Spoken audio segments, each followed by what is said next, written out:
Tudo bem, pessoal? Como que vocês estão? Esse vídeo está sendo gravado às 2h30 da manhã e eu decidi passar aqui no canal só para dar um oi para vocês, para dizer que eu estou ausente, mas que eu me preocupo, principalmente com vocês que estão esperando, com os poucos de vocês que estão esperando os vídeos de inglês. Eu lhes dei um curso e eu deveria ter muito mais comprometimento, eu deveria entregar essas aulas muito mais em dia, conforme eu prometido. O problema é que, como esse curso ele será eternizado e ele vai ficar disponibilizado no canal aí ad eterno, eu não quero estar mal, sabe, no momento da gravação. Então eu estou esperando os momentos em que eu realmente estiver com energia boa, para poder eternizar essa energia num conhecimento que eu quero transmitir para vocês com paixão. Ainda assim eu decidi passar aqui para fazer uma leitura e um desabafo. Não é o desabafo que eu pedi para vocês assistirem na última aula, porque eu refleti bastante e eu decidi que não era algo a ser feito. Mas eu tenho andado, eu confesso aqui, abrindo o coração para vocês, eu tenho andado muito para baixo com a minha incapacidade de explicar coisas básicas para pessoas que eu considero muito, que eu gosto, que eu amo, e simplesmente não consigo. Sabemos já desde sempre que é impossível explicar alguma coisa para alguém que não queira entender, mas eu também não consigo deixar de amar pessoas que, por passarem por momentos muito complicados, transições muito complicadas, estão se delongando aí na fase da negação e da ira. Perceba, toda mudança negativa que você passa, você tem a negação, a ira e a aceitação. Tem mais um passo aí que eu sinceramente não lembro aí o que vem no meio ou vem depois, mas esses 3 passos eles sempre me chamam a atenção, né? Você para o carro na rua, aí depois você volta lá, seu carro não está mais, a primeira coisa que você fala é: não é possível, não é possível que eu roubaram meu carro, eu devo ter estacionado na rua do lado, sendo que você sabe que você estacionou o carro ali. Você não consegue aceitar que aquilo de fato esteja acontecendo com você. Quando passa essa fase da negação, não, de fato eu estacionei o carro aqui, eu tenho certeza que o carro estava aqui e não está mais. A fase que sucede a negação é a ira. Então você fala um monte de palavrões. Você fala: puta que pariu, mas que caralho, mas que bando de ladrão, de carro arrombado. E aí você vai ter um momento de ira muito grande. E quanto maior a sua perda, maior vai ser e dependendo da pessoa também, claro, maior vai ser o trabalho de negação. De não estamos vivendo uma pandemia, isso é invenção, isso é porque estão querendo derrubar não sei quem, isso é um plano de não sei onde, e assim, as pessoas que lidam com tragédias de maneira diferente, elas vão ter períodos de negação diferentes. Da mesma forma que a ira, e aí o processo da ira também é ter raiva do governo, é ter raiva da China, é ter raiva dos Estados Unidos, é ter raiva de um monte de gente, até que lentamente você passa por essas 2 fases e aí você fala: tá, pera, tô vivo, perdi muita coisa assim, mas tenho saúde, eu preciso me levantar e eu preciso ver o que eu faço. Depois da fase da aceitação, vem junto a reação, e aí as pessoas elas começam a se comportar de maneira diferente e proativamente no sentido de recuperarem e retomarem o controle das suas vidas. Eu tenho desrespeitado a fase de negação e de ira de pessoas que são muito amadas, por excesso de zelo. Canso de dizer que quanto mais eu gosto da pessoa, mais eu tento ajudá-la, mesmo que isso implique que ela deixe de gostar de mim por algum motivo ou outro. Mas sim, sabemos que não adianta falar para quem não quer escutar, só que eu me vejo daqui a 1, 2 anos olhando para trás e dizendo: eu poderia ter dito, eu poderia ter insistido, eu poderia ter ajudado mais. Eu sei que quem quer entender sobre o coronavírus já vai buscar informação e já encontra informação porque está abundante, está em todos os lugares, e ela se alimenta daquilo e ela transforma o pensamento dela. Eu pego pelo zelo de querer mostrar coisas para pessoas que realmente não querem enxergar. E questionar até onde eu devo falar e até onde eu devo dedicar tempo e energia na tentativa de resgate de determinadas pessoas, porque eu quero bem delas, tem me deixado muito reflexivo, introspectivo, e aí eu tenho tido dificuldades de me comunicar com quem quer que seja, de fazer qualquer tipo de conteúdo. Ainda assim, eu quero deixar de lado toda essa tempestade política, toda essa esse ódio que tem envolvido a pandemia, e quero passar para vocês conteúdos que eu acho que deveriam ser compartilhados. Então isso daqui vai ser, depois de 5 minutos de introdução, vai ser uma leitura com pitaco, e eu vou passar para vocês a leitura desse texto aqui. Porque veja, eu acho que nós tivemos um mês aí para ficar debatendo somente, única e somente esse tipo de coisa. A gente deveria ter ficado um mês falando sobre coisas como esse texto aqui. Para quê? Para entender como funciona o vírus, para saber como que você pode se proteger dele da melhor maneira possível. Nós deveríamos respeitar as pessoas que querem de qualquer forma ir para as ruas, porque elas realmente precisam. Quem está na pirâmide de Maslow, na primeira camada, tem um vídeo de pirâmide de Maslow no canal. Se você está na primeira camada, se você não tem comida, se você não tem vestuário e moradia, você não tem condições de pensar no social, é impossível pensar na sociedade, no futuro, no bem da sociedade, se você não tem o pão do dia. Por isso o ditado, primeiro o estômago, depois a moral. Primeiro mata minha fome, depois vem me falar do que é certo, do que é errado, e de como será o futuro da economia, da sociedade. Ou da saúde da sociedade. Então esses lados todos deveriam ser entendidos, e nós deveríamos ter investido na educação, e dá a impressão que esse tempo foi desperdiçado. Até hoje eu vou no mercado aqui e até hoje eu vejo as pessoas com aquelas telas de acrílico na cara, com luvas e com excesso de álcool, e tomando todas as precauções cabíveis, e quando eu vou conversar com o coleguinha, com o amiguinho que trabalha junto no mercado, levanta a máscara e fala de rosto colado. Por quê? Porque é amigo, porque eu confio, porque eu gosto de você e eu sei que você não faria isso comigo. Sinal de que as pessoas não entenderam o básico do básico, e o básico do básico não está sendo explicado porque a coisa está politizada, e os meios e os veículos, eles estão lutando pelos seus interesses. Afinal de contas, são interesses que geram políticas. Vamos lá. Vamos ver isso aqui. Eu não vou ler o texto inteiro na íntegra porque ele é muito longo, eu vou manter só a essência para vocês. Perceba, o vírus está nas minhas roupas, está nos meus sapatos, está no meu cabelo, está no meu jornal.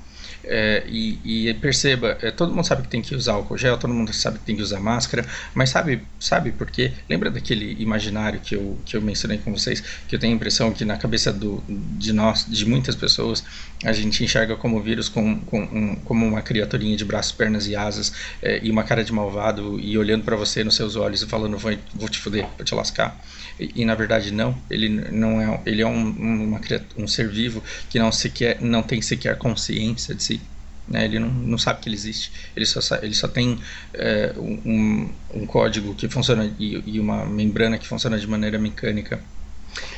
Bom, vamos lá. Quando nós perguntamos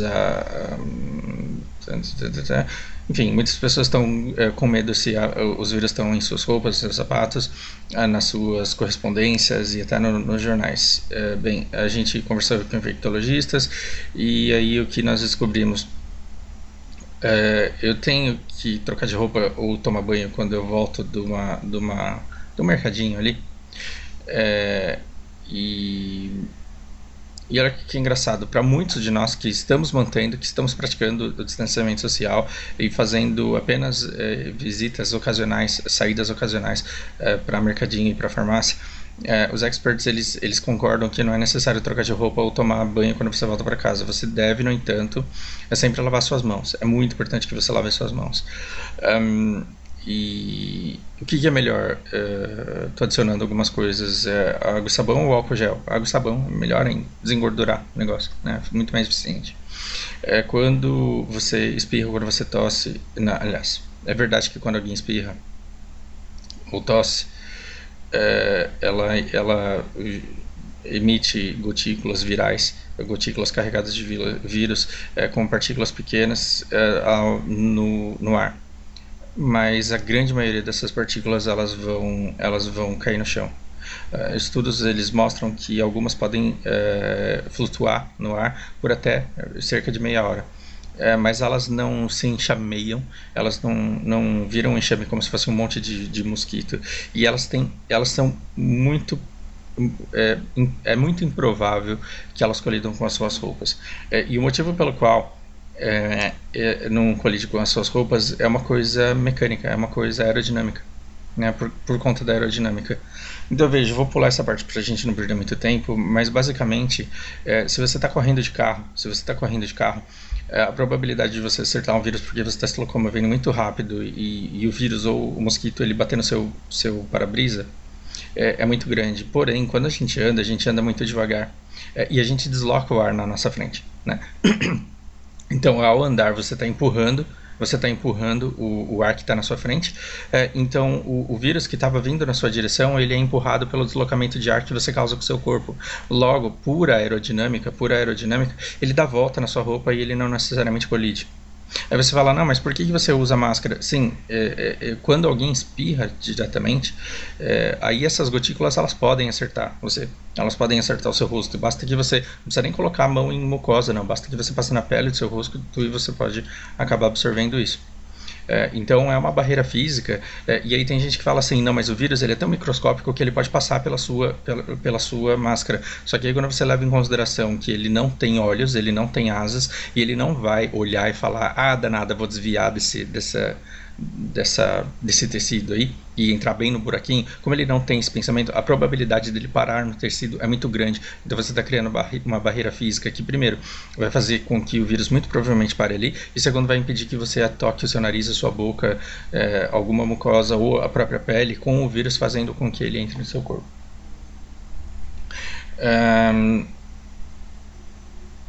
Agora sim, claro, se alguém espirra em cima de você, aí muito provavelmente você quer ir para casa, trocar de roupa e tomar banho.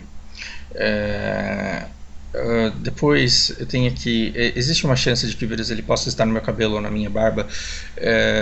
Resumindo tudo que foi dito aqui, é que o risco pode acontecer sim, mas o risco disso gerar um contágio ele é bastante pequeno. Então você pode. Estamos dizendo que você pode sair de casa à vontade? Não, atenha-se ao fato, atenha-se às definições. A interpretação política aí você tira depois. Né? Como o vírus ele cai no seu cabelo e não necessariamente te infecta a partir dali, então você pode passar a mão no seu cabelo, só que ainda assim você teria que levar essa mão pro seu rosto, para a boca, para os olhos, para algum lugar, e aí então você se infectaria. A probabilidade disso acontecer é muito pequena.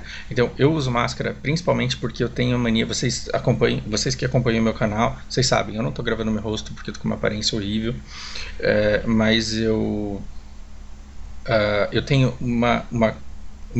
movimentos compulsivos que me fazem fazer eu tocar o rosto o tempo inteiro. Então é muito importante que eu use máscara, não só para o vírus parar na máscara, mas para evitar que eu fique tocando meu rosto como eu faço assim, quase que inevitavelmente. Então, por conta disso, por conta de da sequência de eventos string of events que tem que acontecer para que você seja infectado, não é impossível, mas é muito improvável que isso aconteça. Muito improvável que isso aconteça. Deixa eu só esvaziar aqui o meu inventário. Eu devo me preocupar com lavar as roupas, tá.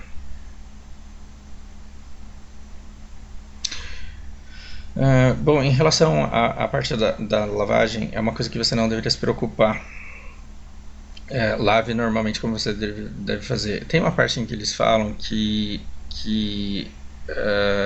é diferente se você estiver em contato com pessoas doentes. Então, uma pessoa doente ou uma pessoa que trabalha com um local que tem doentes, aí é claro que ela tem que fazer, que ela tem que cuidar do serviço de lavagem de roupas, do laundry aqui, de maneira muito mais cautelosa. Mas, já que, uma vez que você vai colocar essas roupas na máquina e aquilo vai ser batido com água e sabão, e o vírus ele é envolto numa camada de gordura, basta o sabão que você usa, o detergente que você usa, ou o sabão em pó que você usa para lavar louça ou roupas, ele já vai dar conta de destruir aquele vírus. Tudo bem. Então, mais importante do que você ficar preocupado com o cuidado que você vai ter da roupa dentro da máquina, é importante você lavar as mãos depois de ter tocado na roupa que foi trocada, que foi tirada. Estou mantendo decência aqui e adicionando algumas outras coisas. Tudo bem. E aí tem uma parte que eu achei aqui bastante interessante. Quanto tempo o vírus ele fica ativo, né, em tecido e em outras superfícies. Eles descobriram que o vírus ele pode ficar até 3 dias em superfícies duras, como metal e plástico, e pode ficar até 24 horas em papelão. Por que ele desnatura ali no papelão? Porque o papelão ele consegue absorver muita umidade, fazendo com que aquela gordura, aquela capa dele seja absorvida, e aí a vida do vírus ela reduz sensivelmente. Não existem estudos, esse vírus é novo, não existem estudos para indicar com exatidão, mas acredita-se que com o tecido, a coisa funciona do mesmo jeito. Olha que engraçado, tecido em inglês sempre foi fabric, e porque as primeiras fábricas, que são factories em inglês, eram de tecido, a palavra fabric, que é tecido, veio para cá e de alguma forma virou fábrica, né? Então, uma curiosidade que está totalmente fora de contexto aqui, me desculpem.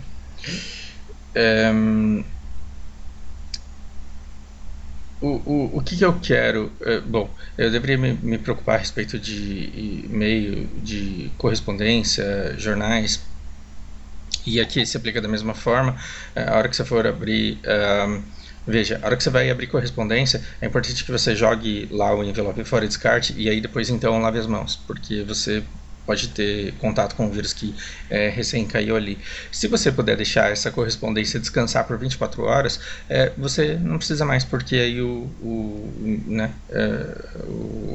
a probabilidade de você ter um vírus ali ainda funcional é muito pequena. Então aqui começou a chegar a correspondência, conta de água, luz, a gente vai deixando num canto, lava as mãos ali, e aí depois de muito tempo você pode manusear com mais tranquilidade.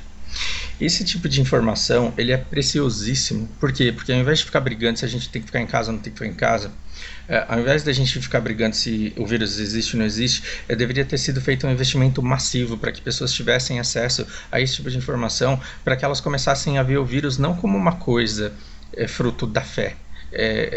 O vírus é uma coisa que ela não enxerga, mas que ela pode entender como funciona.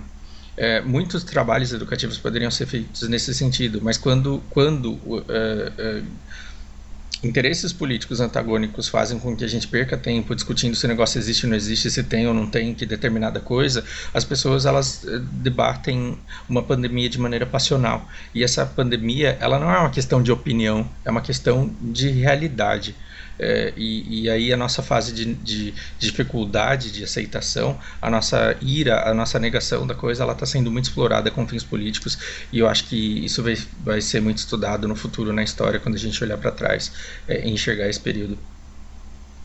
É por isso que eu tento tanto conscientizar pessoas que estão ao meu redor, as pessoas que fazem parte da minha rede, eu tento conscientizar para que um dia eu olhe para a Lana e diga para ela e mostre para ela que eu estava lá atrás quando ela era um bebê de 1 ano, e que eu fiz todo o possível para conscientizar o máximo de pessoas possíveis para que a gente passasse bem por isso, mas eu vou querer explicar muito bem para ela o que foi essa guerra de desinformação que a gente viveu, e o quão bizarro uma sociedade pode se tornar com falta de educação de base séria e sólida, e com uma série de canais de formação de opinião que passam aí décadas colocando gatilhos na sua cabeça para que você escute comunista e saia batendo em todo mundo, né, não queremos entrar nesse ponto agora. Uma coisa interessante, eles falam sobre e se eu levar o meu cachorro para passear, mantendo a distância social, principalmente agora que as ruas estão vazias, você não tem nuvens de vírus chovendo vírus em cima de você. Então se você sair e não se aproximar de ninguém, e der um rolê com seu cachorro, a probabilidade de você voltar não infectado é muito grande. Por isso que eu acho um absurdo pessoas sozinhas no parque serem abordadas de maneira agressiva e violenta. O foco deveria ser na conscientização de grandes massas. Você deveria chegar nos centros onde tem muitas pessoas e falar: escuta, vocês precisam se espalhar, e a gente já investiu numa grande campanha de conscientização para vocês entenderem o porquê, mas não é o que está acontecendo. Parece que está tendo um cherry picking aí, né? Parece que está tendo cenas de combates de um bando de pessoas contra uma pessoa sozinha, isolada, em algum lugar, e isso para mim não faz o menor sentido. Não faz o menor sentido. Eu adoro caminhar, e eu preciso caminhar porque eu trabalho em casa. Eu só não tenho feito isso, não porque eu tenho medo de ser infectado, mas é porque eu tenho medo das pessoas que eu possa encontrar na rua. Né? Então eu posso estar andando na rua à noite ou de tarde ou de manhã, não importa. Se eu estiver numa praça pública com roupas de caminhada e eu for avistado por um carro com um monte de gente, eles podem falar: lá, o chinês espirrento, vamos bater nele porque ele não tinha que estar aí passeando. Isso é deprimente, ver que a sociedade ela não debate a respeito da realidade. A sociedade ela debate acerca de opiniões.